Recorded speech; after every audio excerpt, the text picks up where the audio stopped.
This is important, and I would like you to clarify a little bit on what you've just said.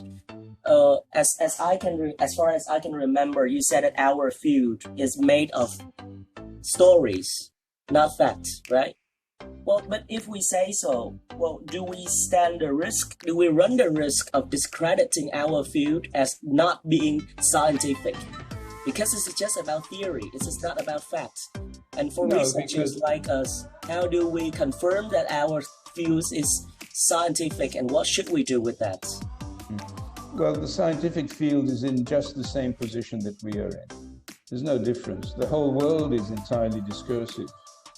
The world that we see, the world that we talk about, the things that we observe are essentially discursive. They're not necessarily, reality. The way we talk about them is different.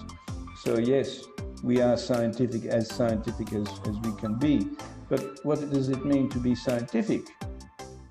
Well, what it means to be scientific is to follow certain rules that we apply to research. And it's interesting that, for example, when you look at physics at the beginning of the 20th century was ruled by people like Maxwell, who thought that there was nothing new to be learned in physics. All we had to do was measure better. Right? We know everything about the world, we just have to measure better. And then what happened is that Max Planck came along. Max Planck, I don't know where to start with Max Planck.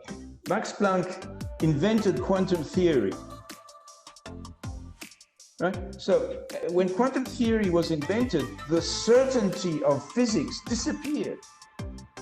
We are now living in a world of physics, which is quite uncertain.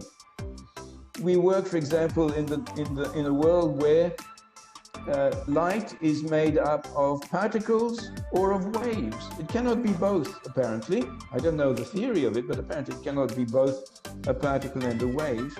But people who do physics have to live with that ambiguity. Is that scientific? You will say, well, because it's not precise. But maybe it is precise in different ways. Maybe the way we think about physics has been wrong. But it's very difficult to throw out something that we have been doing for 120 years, for example. Do you see what I'm saying? So it's actually problematic when we say